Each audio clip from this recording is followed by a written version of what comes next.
விருதுநகர் மாவட்டம் ஸ்ரீவில்லிபுத்தூர் ஸ்ரீ ஆண்டாள் கோயில் ஆடிப்பூர பிரம்மோற்சவம் இன்று கொடியேற்றத்துடன் துவங்கியது. இந்த கொடியேற்ற நிகழ்ச்சியில் பக்தர்கள் ஏராளமானோர் கலந்து கொண்டு ஆண்டாளை தரிசனம் செய்தனர்.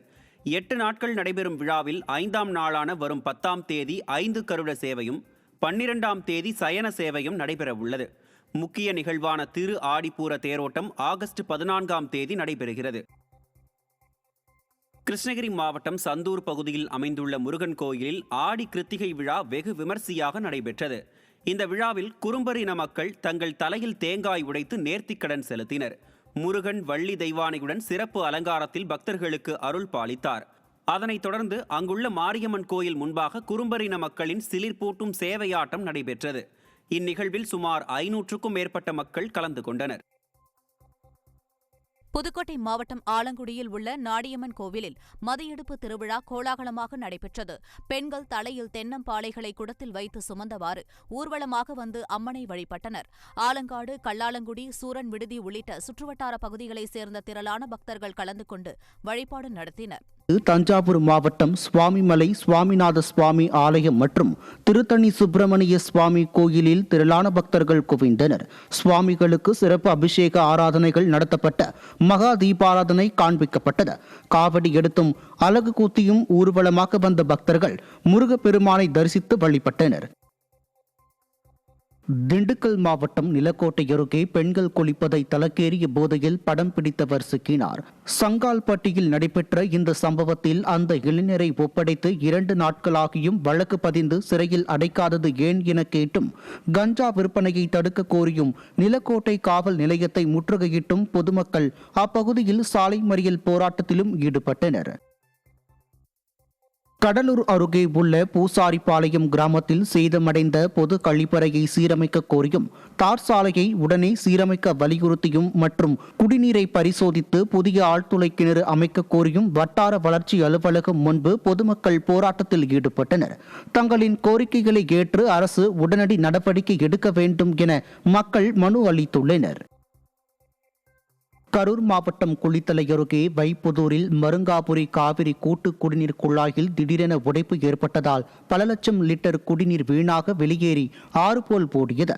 தகவல் அறிந்து வந்த குடிநீர் வாரிய ஊழியர்கள் பழுது நீக்கும் பணியில் ஈடுபட்டுள்ளனர். ஏற்கனவே பலமுறை பகுதிகளில் குடிநீர் தட்டுப்பாடு நிலவும் சூழலில் இந்த திடீர் குழாய் உடைப்பால் பல கிராமங்களில் குடிநீர் பற்றாக்குறை ஏற்பட்டுள்ளதால் சம்பந்தப்பட்ட அதிகாரிகள் அனைத்து குழாய்களையும் உடனடியாக ஆய்வு செய்து சீரமைக்க வேண்டும் என பொதுமக்களும் விவசாயிகளும் கோரிக்கை விடுத்துள்ளனர். சென்னை கோயம்பேட்டில் நீட் தேர்வை ரத்து செய்ய கோரி சாகும் வரை உண்ணாவிரதம் இருக்கும் நீட் எதிர்ப்பு கூட்டு இயக்கத்தினருக்கு ஆதரவாக உயர்நீதிமன்ற வழக்கறிஞர்கள் சங்கம் சார்பில் உயர்நீதிமன்ற வாயிலில் ஆர்ப்பாட்டம் நடைபெற்றது. ஆர்ப்பாட்டத்தில் மருத்துவ படிப்பை மாநில பட்டியலுக்கு மாற்றவும், சட்டமன்றத்தில் நீட் ரத்து தீர்மானம் நிறைவேற்றவும் தமிழக அரசுக்கு கோரிக்கைகள் விடப்பட்டன. தர்மபுரி மாவட்டம் பாலக்கோடு அடுத்த கரகதஹள்ளி சுங்கச்சாவடியில் உள்ளூர் வாகனங்களிடம் விதிமுறைகளை மீறி முழுமையாக 90 ரூபாய் கட்டணம் வசூலிக்கப்படுவதாகவும் மாதந்தோறும் ஆவணங்களை சமர்ப்பிக்க கோரி தொல்லை தருவதாகவும் கூறி வாகன ஓட்டிகள் மற்றும் டிராவல்ஸ் உரிமையாளர்கள் சுங்கச்சாவடியை முற்றுகையிட்டு போராட்டத்தில் ஈடுபட்டனர். உள்ளூர் வாகனங்களுக்கான கட்டண சிக்கல்களுக்கு தமிழக அரசு உடனடியாக தீர்வு காண வேண்டும் என கோரிக்கை விடுத்துள்ளனர்.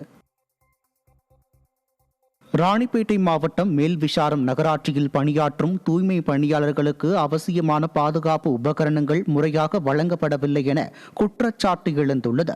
தினமும் சாக்கடை மற்றும் குப்பைகளை அகற்றும் பணியில் இவர்கள் ஈடுபட்டு வருவதால் போதிய பாதுகாப்பு இன்றி பணியாற்றுவது நோய் தொற்றுகள் மற்றும் தோல் பாதிப்புகள் போன்ற ஆபத்துகளை ஏற்படுத்தும் அபாயம் உள்ளது. எனவே தூய்மை பணியாளர்களின் நலன் மற்றும் பாதுகாப்பை உறுதி செய்யும் வகையில் நகராட்சி நிர்வாகம் உடனடியாக அவர்களுக்கு தேவையான அனைத்து பாதுகாப்பு உபகரணங்களையும் தொடர்ந்து வழங்க வேண்டும் என பொதுமக்கள் கோரிக்கை விடுத்துள்ளனர்.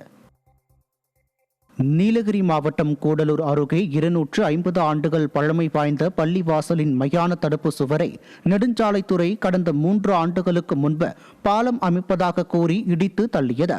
ஆனால் பாலம் கட்டி முடிக்கப்பட்ட பிறகும் இதுவரை சுவர் கட்டித்தரப்படாததால் தொடர் மழையால் ஏற்பட்டுள்ள மண் சரிவினால் அங்குள்ள கிணறு இடியும் சூழல் உருவாகியுள்ளது. இதுகுறித்து பலமுறை அதிகாரிகளிடம் கோரிக்கை வைத்தும் எந்த நடவடிக்கையும் எடுக்கப்படாததால் கூடலூர் மற்றும் பந்தலூர் பகுதி பள்ளி வாசல்களை ஒன்றிணைத்து மாபெரும் போராட்டம் நடத்தப்படும் என ஜமாத் நிர்வாகம் எச்சரித்துள்ளது.